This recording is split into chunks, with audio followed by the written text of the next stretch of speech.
Okay, let's see if everything is set up here for us to go. All right, I think that's it. So, dear believers, Muslims, peace be unto you. Assalamu alaikum. We begin. Bismillahir Rahmanir Rahim. Alhamdulillahi Rabbil Alameen.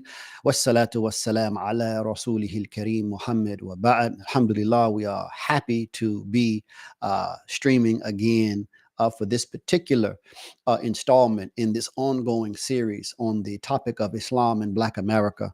The last live that we posted, we were really recounting some of the features or some of the lessons that we learned from our recent trip to South Africa. As a matter of fact, the details of the very nature, like the purpose behind that trip, I hadn't really gone into that yet. Inshallah, perhaps this Sunday we'll do a stream, if not something pre-recorded, to discuss what that was all about, because that's more of a bigger global piece. But we were definitely, or we were wanting to cover when we went live. The other day, we wanted to cover some of the lessons that were unintended. They were unexpected when we just were guests of members of the actual nation. We were there for a conference because of an organization, but when we went to engage some of our colleagues and allies on the ground, there were some other things that was learned, and I felt that it was a nice point of focus, considering this series that we have, al-Islam as a liberating force in the life of Black America. Not that we have a Black Islam or a Black nationalist Islam, but what is the relevance of the message? What lessons can we draw? What light can we discern or partake of as African Americans, as members of this very unique experience in this very unique time for the life of human beings on this earth? What lessons can we extract for the benefit of our life? And it was interesting because when I encountered, as I shared the other day, the members of that society, they shared with us how Islam had been, and it remains a liberating force for them as well. And there's some other detail, in the Africa. I remember, like in the 90s, the struggle with Mandela. A lot of Black Americans, a lot of African Americans identified with that. Even our late leader, Imam W.D. Muhammad, he was invited to I believe it was the inauguration of Nelson Mandela. He gave him a sizable donation, about $25,000 at that time, to support his work once he was freed after being in prison for all of those years. So our Muslim community, the African American Muslim community, we had direct connection with the late Mandela. And I would also say that the African American community in this quote unquote freedom struggle, we have also had a connection to the plight of the South African people. But it extends beyond that. Many of the great liberators and leaders, I don't know why I'm sweating. God, it's just hot where I am. Many of the great leaders, even right now, we're identifying with revolutionary movements on the African continent or liberation movements on the African continent, because after all, we, the descendants of Africans who were enslaved, we have a direct connection to other members of the diaspora, let alone the mother continent, which was affected by, it has still been damaged by colonialism. So there is something in our soul that identifies with the struggle of those people. And for the same reason, many of us identify with the plight of the people of Sudan. We are identifying in the plight of the people of Gaza and in other parts of the world, oppressed peoples around the world. I do caution us, however. I do believe that the anti-colonialist, the revolutionary orientation that many of our great leaders and thinkers have displayed historically and display until this day, I think a lot of it, it has its value. But as a Muslim, and coming into the knowledge of al-Islam, I was sharing this with the class. I'll use this example. It's very easy to be on one side and look at the other side and say, well, this is my side, that's your side, and your side did this to my side. So in response, my side is going to do it to your side. That's on the horizontal plane. But the more we elevate along the vertical plane, in other words, the more we transcend, the more we graduate in perception and understanding, the more we see the world not so much as my side against your side. We see the earth as one home. This is one of the insights connected to our ask. Allah, guide us on the straight path. It is the path that takes us into the heavens. And when we go into the heavens, we see the earth as one living space. We don't see Africa as one space the North America as another space, Europe as another space, Australia as another space. No, all of those spaces are just parts of one enormous living space called Mother Earth. And all human beings are children of Mother Earth. And that is really the perception of our life on this planet that the Qur'an invites us to. As such, then, the Qur'an establishes the rules of logic and the rules of judgment that are just. It does not just take the side of the oppressor in the sense of the Pharaoh. And we've talked about this to some degree before. It doesn't just say the political oppressor or the economic oppressor is the only wrongdoer. It also shines light on the one who would think himself to be oppressed by powers outside of him. And the Quran also highlights how powers inside of him also serve to oppress his life. And this is just the beauty of the Quran. It gives us universal perception or universal focus or scope. And that is really what will bring about healing for any people, and let alone healing for the whole planet. Now, I'm going to continue where we left off with in this series prior to my discussion of the South African trip. That wasn't originally planned, but I felt inspired to do that. We did it, but I want to return, like sort of circle back. So if I was putting this in book form, inshallah, like I said, a lot of this is already being prepared in book form. I'm just presenting it, but this is already a material that I'm writing on. What I just expressed about South Africa a day or more ago, that will be in the appendix. It's extra. But sticking to the flow of the discussion that we've been having, we talked about the number one problem to address as a point of departure for the role of the buildup of Black America or the African American people as Muslims. Like, what is the message of al-Islam in general, and then how does that message address the needs of us as a people? And I took the position, and I have been articulating the position, that the point of departure is number one, identity, correct identity. But we have sort of as a foundation underneath that. Like, if that's the foundation, if that's the point of departure, then the foundation of that foundation, the basis for that point of departure, is the concept of Tawhid in Islam. We know that our Prophet sallallahu alaihi wasallam, he spent the first 13 years of his mission in Mecca, and really the whole of his mission and the whole of al-Islam has as its essence La ilaha illallah, the kalima. But I'm saying now that in that first part of his mission, there was a heavy open emphasis on that. So though later the law, the legal aspects of the religion, the ethical aspects of the religion become more and more pronounced and instituted, in all of them in their own way, like the 5 daily prayers, the fasting in the month of Ramadan, the zakat, etc. These are all expressions of La ilaha illallah at the social, political, economic level. But I'm speaking now just on the basis of worldview or belief in spirituality, like the very substance, not only of the nature of existence, but the very substance of my own being as a human creation. La ilaha illallah has to form the basis.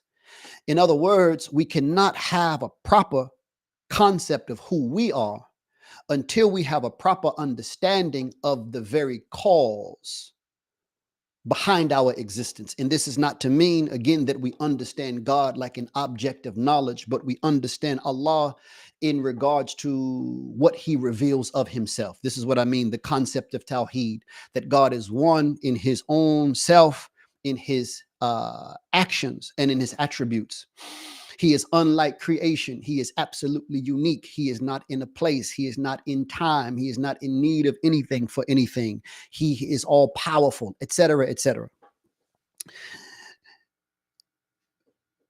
That being the case, the human being in relation to that one, the human being in relation to God, who possesses all of these attributes of perfection, as some have articulated it, our relation to him is as servants. Iyyaka na'budu wa iyyaka nasta'in. You alone do we serve. This is the description and the purpose of the human being that we all share, whether Black, whether white, whether Arab, whether non-Arab, it doesn't matter. We all are created, as he says in the Quran, to serve him.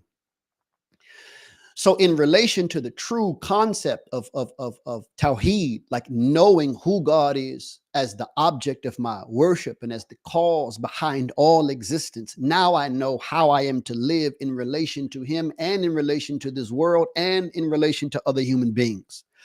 So this is so La ilaha illallah, the principle of Tawhid, is really the greatest force for the liberation of the mind and the spirit. And this is all throughout the Qur'an. Ibrahim alayhi salam, the one who discovers this notion that God is one in the manner that we're speaking of now, he is also seen in really all of these faith traditions that connect to him as a liberator, as the one who really opened up who possessed the key to open up the whole universe, everything in the heavens and the earth, and including man, and to bring all of us from darkness into light. So in relation to that, we transitioned into the discussion about how Jesus Christ, upon him be peace, and really, when I say upon him be peace, I'm talking about the prophet, the real prophet of God, but how the figure of Jesus Christ was presented to us as a people and to the world, but zeroing in on us as a people. And I was speaking of, or we were addressing, that the true identity of Christ is known by members of the church leadership. That's where we kind of left off with a week or more ago, because I have had personally enough interaction with leaders from the church tradition, and I have had enough access to just reading material in the Bible itself. And we looked at some of those verses and I shared some of those stories. We've had enough access to be able to clearly establish that in the higher reading of the figure Jesus Christ, they understand him not as a person of a particular color, a particular set of features that are European, just to put it that way. Or another way to put it is that they understand him in a much more insightful manner than the average way we were taught as the products of African American history. So what do I mean? My great grandmother had in her basement a picture of Jesus Christ suffering on the cross. I remember in my grandparents, that's my great grandmother, I remember in my grandparents' home, they had a picture of Jesus Christ at the Last Supper. And this was just a white man with 12 white disciples. The man suffering on the mural in my great grandmother's basement was just a white man suffering. So there's a difference then between Christ as the prophet embodying the potential and the excellence and the possibilities for man's life as God created man to live on this earth, and to illumine the possibility in the soul of the human being to receive illumination and as a consequence illuminate the whole world. There's a difference between that understanding and connected to that, the notion that Christ is, like they say in their tradition, Christ in you. There's a difference between that and how he was presented to us in a form of a racial figure. And we left off there, but today, what I really want to focus on, I mean, we're already starting the discussion, obviously, but what I'm focusing on, you have to forgive me for wiping myself. I don't know, but my apartment is in the lower level, and it's actually cool outside today. I'm back on the East Coast, but goodness, it's muggy. But in any event, they say actually when you start to work out a lot, your body takes certain signals and it begins to sweat on its own. It's just accustomed to doing that. It says, oh, he's doing or she's doing X, Y, and Z. Let me produce sweat. I think that's what's happening right now because I was doing a little movement before, but it's having a bad effect. But anyway, today we want to look at something very simple, which is an issue that has been taken up by thinkers. Most notably, I would say it has been popularized. Remember, Malcolm El-Hajj Malik Shabazz, may God forgive him his sins and grant him paradise. For the majority of his time as a speaker to the public, he was a member of the Nation of Islam. And for the majority of his time, he was not really expounding upon his own independent ideas. These were ideas that were given to him or that were taught to him, imparted to him as a student of Elijah Muhammad. However, the history shows, and I don't think anyone disagrees, that he was the most effective, the most articulate, the best in terms of expressing this view that was then the teachings of the Nation of Islam. And we have recordings of him, building the case? Who taught you that your nose was ugly? Who taught you that your skin was this? Who taught you that your hair was that? So he is speaking to a condition that was upon the people who had accepted this idea of God as a white man given to us in the image of Jesus Christ. The effect of that imagery given to us is pretty straightforward, at the same time unconscious, meaning it's straightforward in that it's right in our face. God is a white man, blonde head, blue eyes. But there is an unconscious messaging that goes along, or that went along, but it still goes along. And I'm going to speak about that in a moment. It goes along with that presentation. Because if God came in the world as a man, and the man is a white man with a straight nose, with blue eyes, with light skin, with straight long hair, then psychologically, they've actually studied this now. We used to make these arguments in the Nation of Islam. We used to make these arguments even in some of the black church tradition that was a bit more radical. But now psychologists have actually studied this, and they have come to the conclusion that this has a profound effect on the development of the psychology of a person, because human beings are impressionable by nature. If you give them images, if you give them, yes, I would just stay there. If you give them images, it impresses upon their mind what reality is. So if you give them a picture of God as a white, as a Caucasian, then the mind, not only does it accept that image, it also begins to learn by association. So, for example, if I'm attacked by a dog, especially when I'm young, chances are I will fear dogs, period. It doesn't have to be the same. So if I was attacked by a Rottweiler, it doesn't mean that every time I see a Rottweiler, that's the only instance when I will register fear or I will be taken back to that experience. No, because of that one experience, I will associate dogs with it. I will associate dogs with that experience, period. And there are many other instances like this that we can give. The mind learns by being impressed upon, and then it associates. So if God has these features, then we don't just associate divinity with the individual image on the picture, or posted on the church wall, or posted in my great grandmother's home or my grandfather's home. We also associate divinity. This is an unconscious psychological tendency. We will associate divinity with any creature, any entity, any human being that possesses those same features. Meaning what? The presentation of God as a Caucasian man has impressed upon the mind of the African and the African American people that white people are divine. Now, no one walks around and says that, like, hey, Mr. White Man, you're divine. No one does that. Again, it's subconscious. It's in the deep recesses of the psyche. But as you and I know, and if you don't know, we should know, most of our behavior, from our biological or our physical responses to things in the environment, to just how we feel, how we think, our assumptions, our expectations, most of that is influenced at an unconscious or subconscious level. So this is important.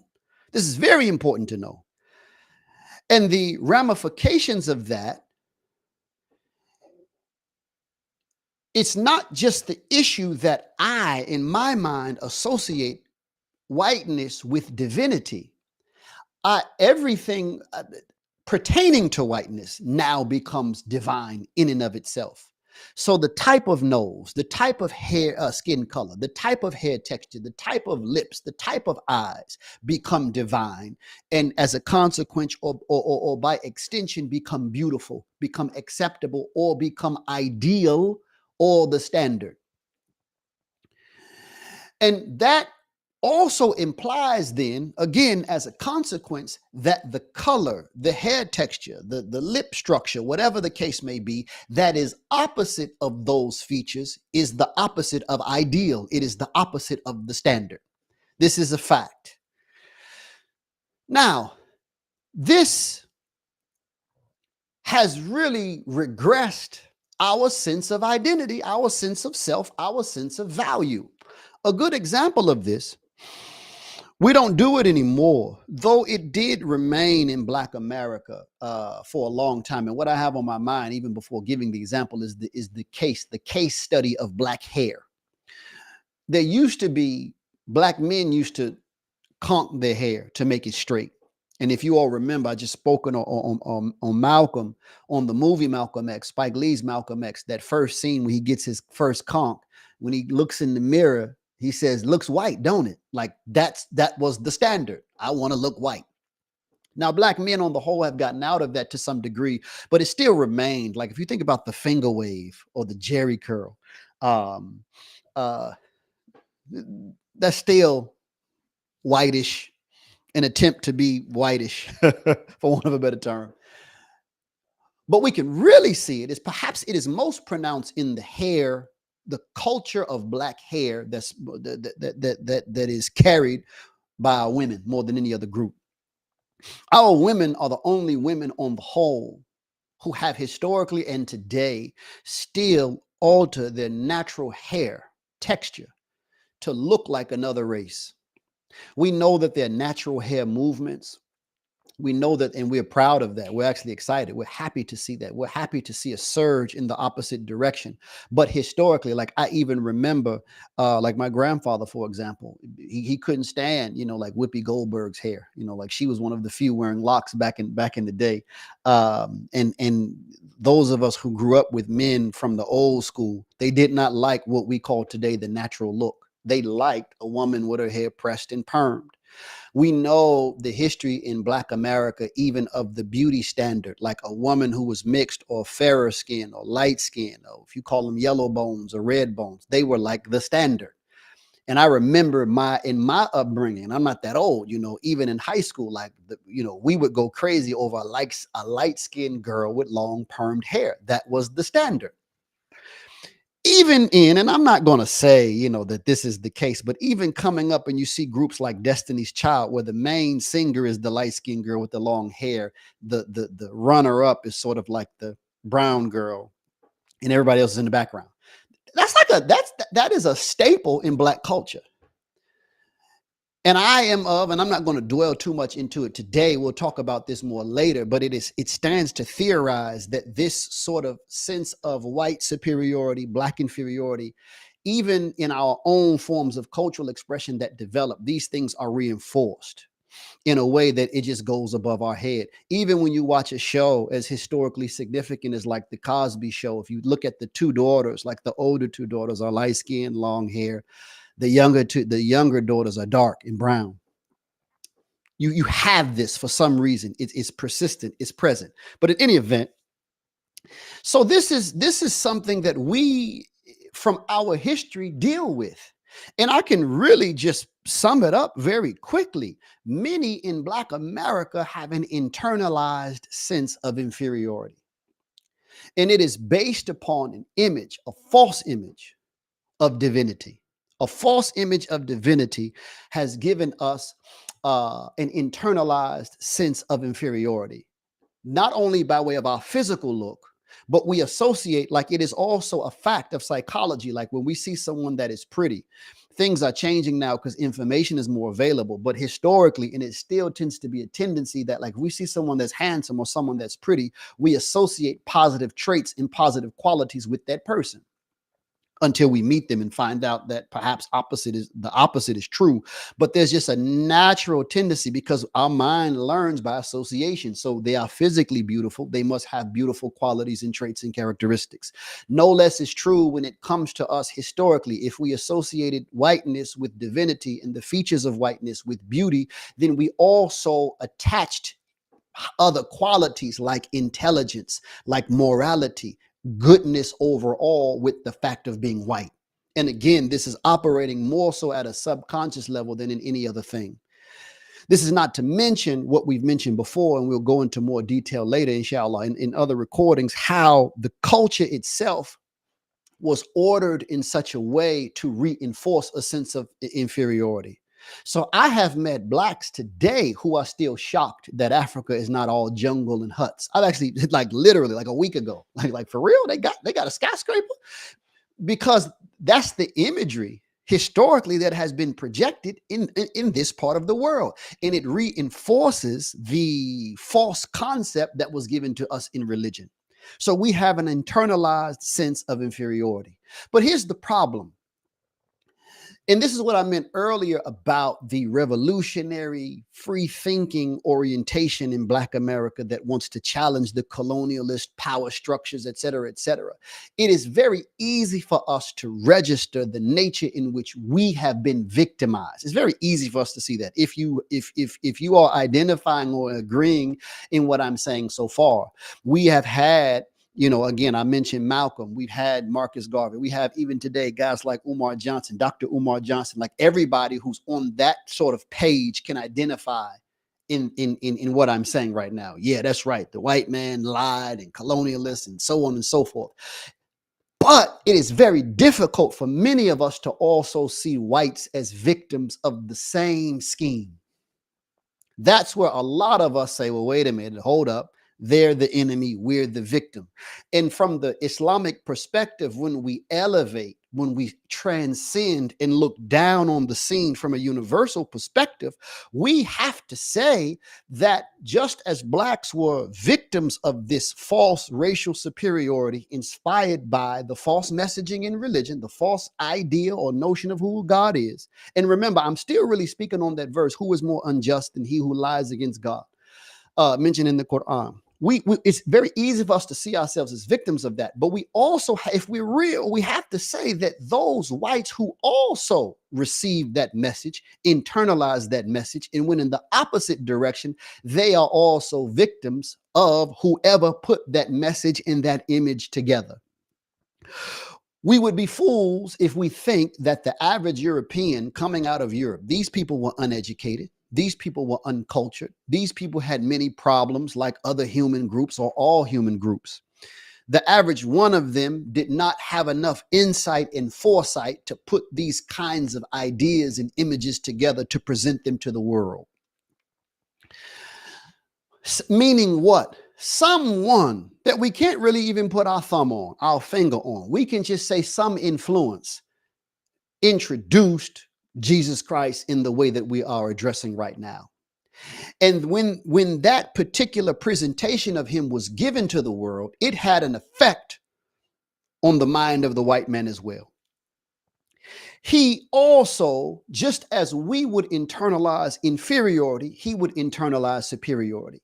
He would internalize his association with divinity. He would come into, not all of them, but many of them, and perhaps the majority, depending upon what time frame we're looking at, he would come into what was expressed by some of the Black psychologists, maybe in the 80s and 90s, a God complex. He associated himself with divinity. He sees himself in the image of God, and therefore he becomes convinced that he is superior and that he has proximity, closeness to divinity.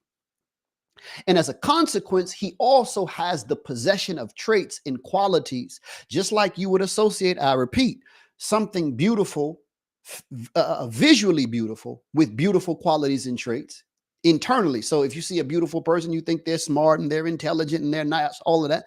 He becomes convinced that he possesses all of those qualities too, whether it is true or not.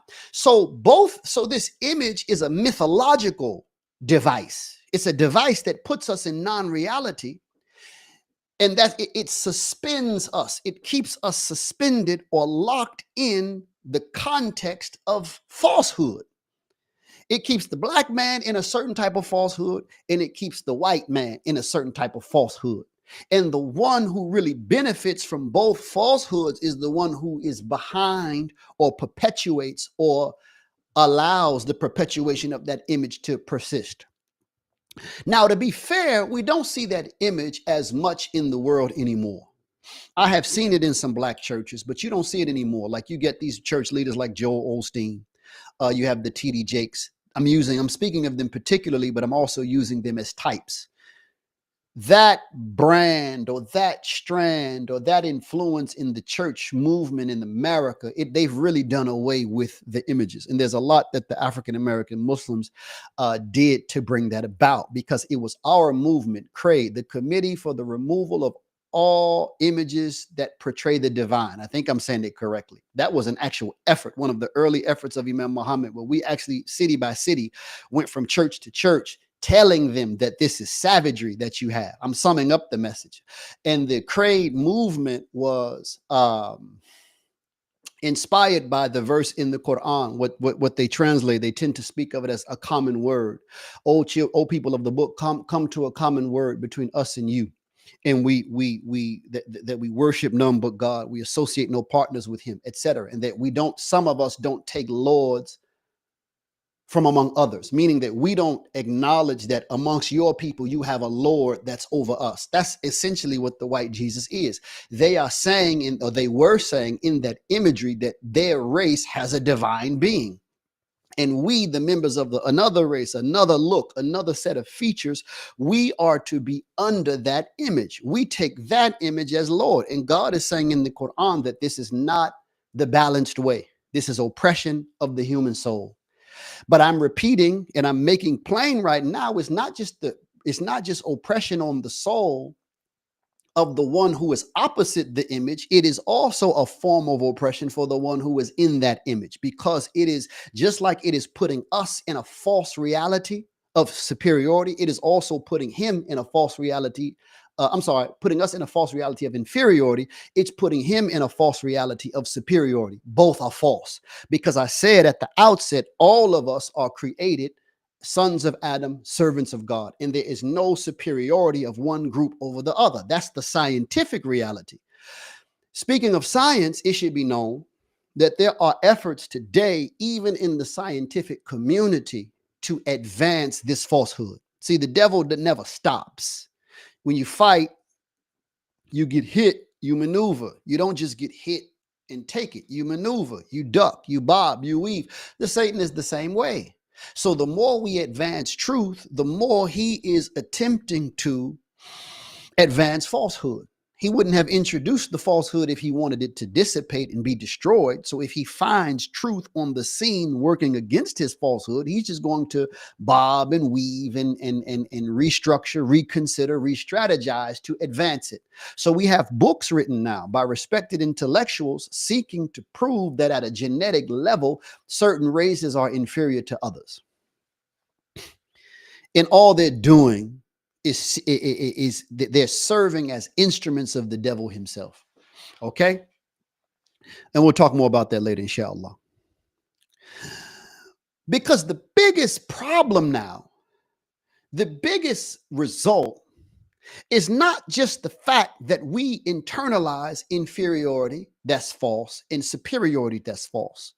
And there's a lot of details. I use the example of our women who perm their hair.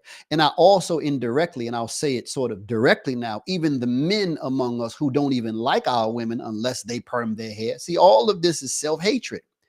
If we internalize this self-hatred, if we internalize this sense of our being ugly, less than, of no value, of little esteem. See, a person with a poor self-concept, a poor self of identity, also has low esteem. They esteem themselves. They regard themselves as low. And we are what we think. So if we think ourselves to be lower than, less than, of lesser value, then we will again subconsciously, if not consciously, behave as if we have no value. We've already accepted defeat. We've already come into the expectation that we should be at a lower level than others. As a matter of fact, an argument can be made that in Black America, we celebrate our lowness. And that has been sold to us as a strategy. For example, it's very easy for us to say, oh, this is so if I have a real estate company, this is the #1 Black real estate company. If I have a magazine, well, this is the #1 Black magazine. But no other race does that. In other words, it's almost said, well, it's almost assumed, well, you can't compete with the big boys. You can't compete with the whites. So you're in a separate category. You're just in the category of the blacks. And your performance is to be rated against other blacks. We have this even in our masjids, the #1 Black masjid, the #1 Black church. No, the biggest Black church, the biggest Black high school, the biggest Black whatever, whatever. Grocery store. No, if we're going to do a particular work, if we're going to engage in anything, we should just be the best because we're human. And because we have the same human content, the same human potential, and we were created for the same purpose as all other humans, we want to compete with the best and brightest all across the planet Earth. So there is a ceiling, there is a sort of a limit already implanted in the psyche of so many of us. And this is true of our leaders. This is not just true of the average common person walking down the street. This is the orientation of those who would be leaders. But let's move on. Again, all of these things, I'm highlighting points. We're going to come back to more of it in detail as we go on, inshallah. And I like to keep these short. When I write it out, I say, well, it's a lot we're going to cover, but sometimes they end up being short. I want to circle this, or I end up wanting to keep it short. I want to circle this to a main point. Not only does the false idea of God, and again, I've only hinted upon some of the effects. Not only does it put us both in a false reality, in time, what it has done, it has weakened, it has regressed, it has brought about the retardation of our moral sense, our moral intelligence, our moral sense. Let's start with the racist first, who thinks himself to be superior. Racism is a form of ignorance, and it is the doorway to deeper levels of immorality. If I think myself to be superior because I am white, then I have a false sense of my value. My value is not rooted in my human content. My value is based upon how I falsely regard surface level features. And if I'm not if I am not placing my value in my internal qualities, such as my character, such as my intelligence, I'm just assuming that I have these things by virtue of the fact of I'm associating it with colors and features, etc. Then chances are I'm not going to invest in, I am not going to cultivate, I am not going to think and think twice to consider and reconsider the very nature of my internal life and existence. Life and existence. I have a false sense of my value. On the flip side, if I have, look what has happened in the history of those of us who were revolutionary in our thinking. We came into a false sense of black power. We said, oh, the whites have the power, the whites have this. Say it loud, I'm black and I'm proud. And again, we lost sight of the fact that our superiority or that our value is in our humanity. And if my value is in my humanity, then that ultimately means whatever power I possess potentially and whatever power I actualize in reality is based upon that human value.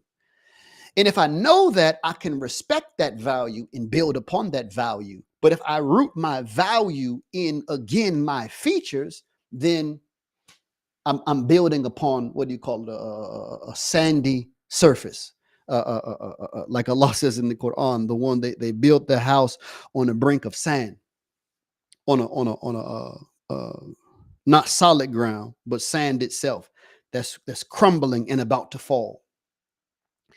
And we know that in order for my humanity to grow and to prosper, in other words, when I'm saying my humanity, I'm saying my intelligence, my creativity, what I can produce, it has to have a moral foundation. But false supremacy, either black supremacy or white supremacy, black inferiority, white inferiority even, it opens me up to an immoral frame. It opens me up to a frame of viewing myself and viewing the world that doesn't rely on moral strength. So I'll give you an example of this. If we study most of the Black Power movements, many of the leaders in the spirit in the leadership was socially conscious, but not morally authentic, not morally aware. These were not really like religious movements.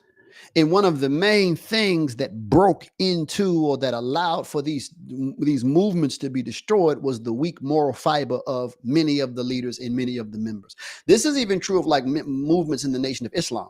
By the time we get to the late 60s, early 70s, many of the people were coming into the Nation of Islam not because of the message. They saw the airplanes and the stores, and they saw the farmland. They were just attracted to the material achievements and the fact that, yeah, this is black power, let's join. They were not people searching for God in their core necessarily. I'm not saying this is true of all of them, but this is for example, Imam Muhammad, he addressed how this was a change in the spirit of the nation. When he was a boy in the 30s, these were people who literally just believed that these teachings were real, and they were devoted to God even though they had an idea that we don't accept, they were moved by a moral force. Later on, the influence differed. So I repeat what I said. My humanity has to have a moral foundation and a moral frame in which to express itself, in which to live. And if we don't have the moral frame, we will be subject to immorality, to put it very simply. False supremacy opens me up to an immoral life, and it opens me up to once I open up to immorality and an immoral life, everything about me has the possibility to break down. So let me give some more examples. Look how immoral the white supremacist has been. The white supremacist is convinced of his superiority off of a false idea, and that same false superiority makes him ugly in terms of his moral character. So he doesn't feel bad when he destroys a life, when he takes a life, when he denies the rights of another person, when he denies the human value and mistreats another member of humanity that's not of his race. So his false sense of superiority has clearly degraded him morally. And because he has that, he is a diseased person. If he has it, he possesses it, he lives upon it, and he's never healed from it.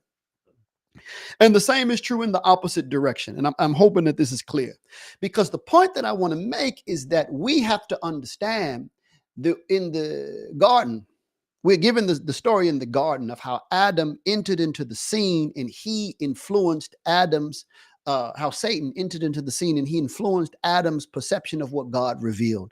This is to tell us that Satan's way is to change or to alter God's communication to his human creation. And once we accept Satan's communication above what God communicates, that is what brings about our deviance. That's what brings about our fall, proverbially speaking. So the false superiority of one race, the false inferiority of another, the suspending these two in a false reality that opens them up to moral corruption and ignorance, both of these weaknesses are fed by Satan. Both of them are fed by Satan, meaning then that the victims, if they're not given a situation to be liberated, the victims of this false God thing, they are, of course, it's easy for us to see that they're the victims of Satan, but it's also, we have to understand that the one who thinks himself superior or supreme, he is also an instrument of Satan to keep the servants, the creation of man. Man was created to serve God. He is working to keep the created servants or the true servants of God away from the destiny that Allah created us all for. So when we look at our world today, there's a lot of detail here. And what we want to do as we go forward, we're going from generals to specifics. So we go more and more into the details of these things as we go on. We can look in America today and see that, there is a fear on the part of some in the media, on social media and legacy media, that white supremacists are on the rise. And they are seeing our current president, President Trump, as a problem, because not only do many see him as a racist, he is seen as a supporter of racists and racist agendas and racist ideas, etc. And we can see, like, one of the big things that was in the news or just on social media as well, prior to him winning this second term, was the 2025 Project 2025. And when you read it, when we hear about it, it is seen as a far right right meaning a far conservative, white, Christian nationalist agenda. And I listened to the individual who takes the responsibility for framing the 2025 project from the Heritage Foundation. I tried to be somewhat scientific and just listen to see. And so I heard him out, and he represents a movement, a thought trend, a thought pattern, and a trend among a certain segment of the American population that are dead set on the idea that this nation has gone in the wrong direction, that they need to take this country back, and they are seriously strategizing for America's future. So these are men of serious political will and serious political vision. They're serious thinkers. And I'm not saying that I agree with their ideas or with all of their ideas. What I am saying, however, is that they do possess a certain degree of fortitude as it pertains to achieving or going after and reaching what they say that they believe in. And they will not say this verbally. At least I haven't read it as yet, but they do believe that the freedom afforded to what are called the minorities, the blacks, the browns, whatever else, it has served as a threat. It has threatened. It currently jeopardizes America's future. See, they see a part of this view is that the moral fabric of the United States of America is corroding, in the chief influence, one of the dominant influences behind the moral corrosion of America is the proliferation of black culture. Some say black and brown culture, but I think we all know what we mean. And they take the position, I'm not speaking of just the 2025 project, I'm speaking of this particular orientation now. I'll just use that as an example. They take the position, they have a critique of the African American people. Their critique is, you haven't done anything with your freedom. You claimed you wanted freedom. You marched for freedom. Your best leaders stood upon a moral foundation, and you were given your freedom. And for the past 50, 60 years with your freedom, you have done less in that period of time than you were able to do when you were under the foot of the white supremacists. As a consequence, you don't deserve your freedom. You don't deserve recognition. You don't deserve this to be at the table of men to plan or to chart a course for the future of this nation. This is the position that they take. And on our side, when I say our, I'm speaking just as a member of the African American community. On the African American community side, most of us, like I saw this debate that was happening with this sister and these conservatives. The common expression on our side is, look, existing structures, policy, practices, et cetera, have been in place to hold us back. So though we were given such and such freedoms on the books, and though we have been able to elect so many officials, there are still structural hindrances or obstructions in place that keep us from actualizing ourselves. And the same white mindset will say in response, that's not an excuse. Because when that white racist, even when that supremacist, when he looks at himself, he says, we didn't just come here and automatically become the leaders of this part of the earth. We had to earn it. We had to travel here. We had to navigate the waters to come here.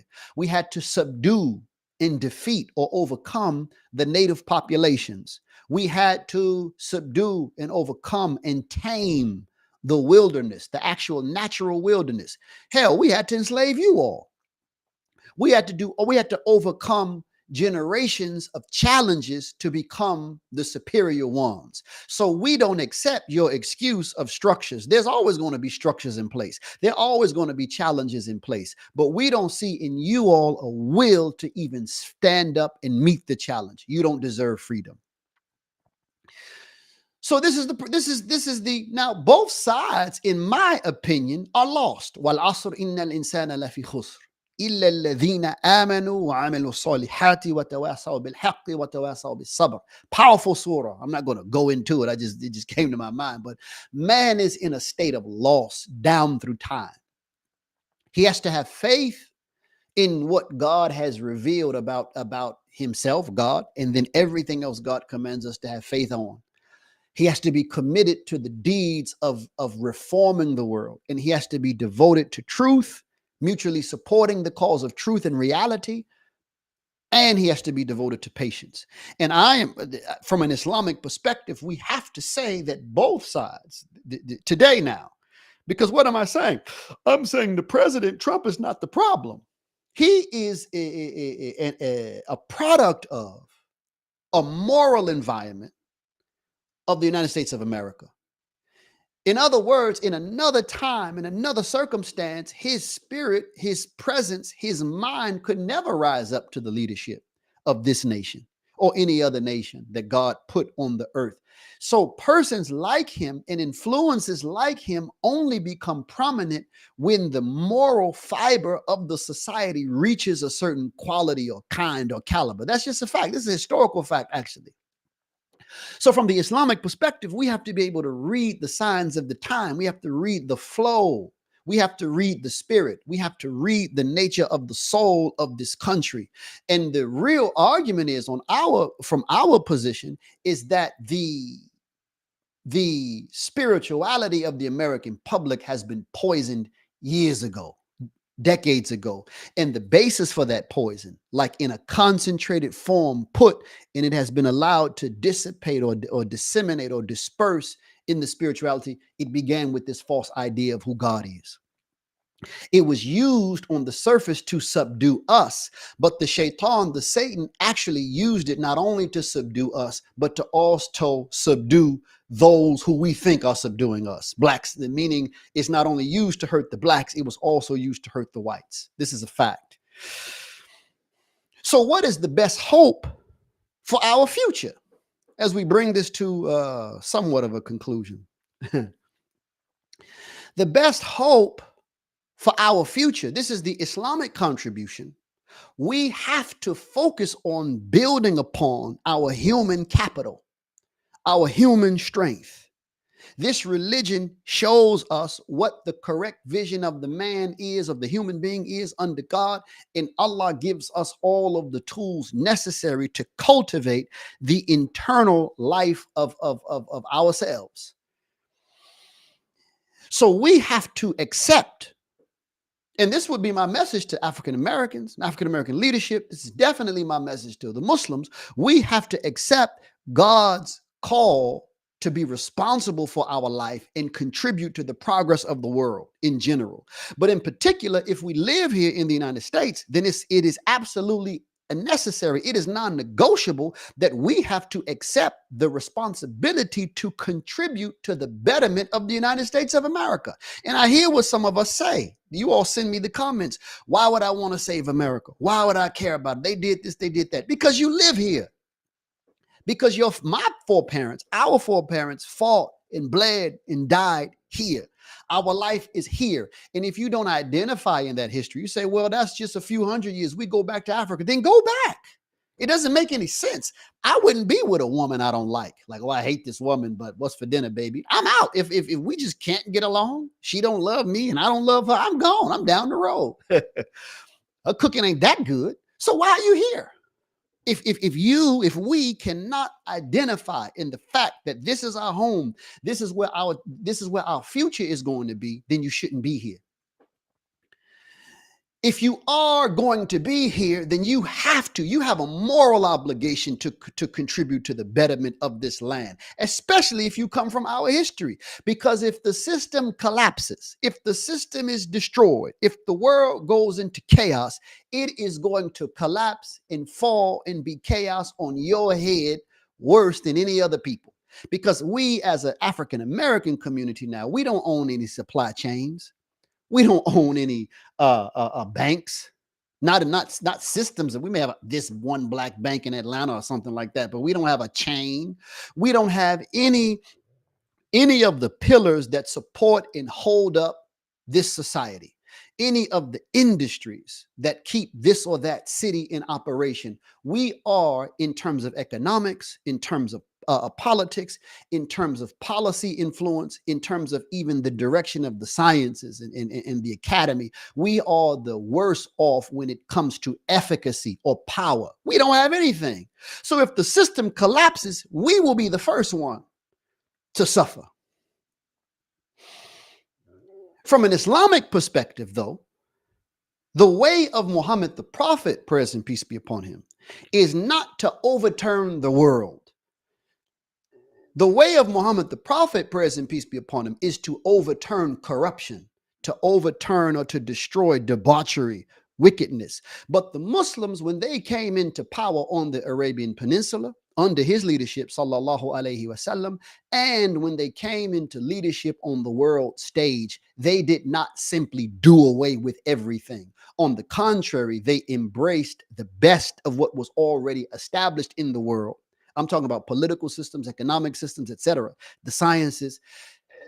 They got rid of that which was un-Islamic or corrupt. In other words, the general systems that were working and that were in place. So the system of the tribes, they were in place. They just didn't say, my tribe, I'm superior to you because my forefathers are better than yours. They kept their tribal identity. They didn't allow for their tribal identity to make them believe that they were superior. That's what was done away with. So the way that the tribes operated, the way that what we would call politically, the way that they operated economically, the trade routes, the systems, they just couldn't do business. You couldn't sell faulty products or merchandise, etc. So there was an ethical principle added to the economic life. But in general, the system stayed the same. And I repeat, this happened with the Muslims as they spread out. This is why when we go to the Ottomans, when we go to the Moroccans, when we go to the West Africans and Sub-Saharan Africa, when we go to the Chinese, they all have their traditional ways still intact. They has just become, for want of a better term, Islamized. That which didn't agree with al-Islam was done away with because of moral considerations, but that which was a working system of the people remained intact. So if we are going to be here, I don't know where we're getting this idea from that as Muslims, somehow we have to just overturn everything. That's just insanity. Number one, it can't be done. That's not even the way the world works. Even I mentioned in Muhammad the Prophet, it has never worked that way. Every group that inherits the land after another group, they learn, they build upon what the previous group had. The Muslims did the same. And the Muslims, the beauty of Islamic history, especially in those first generations, they did not come out into the world as conquerors, despite the way the history is retold or represented to us. No, they didn't come into the world simply as conquerors. They came into the world as a liberating force. So Muhammad the Prophet, praise and peace be upon him, he is the one whom God says was sent as a mercy to all the worlds. He was the one sent to bring man from darkness into light. And that remained, and it remains as a mission with the Muslims as long as we are here. So what am I saying? When we look at the landscape of the United States of America, we shouldn't even see the white supremacists as the enemy. We should see the disease of white supremacy as the enemy. And we should see the Qur'an and the prophetic tradition as the healing for that disease. This is what actually happened in the real history of the Ummah.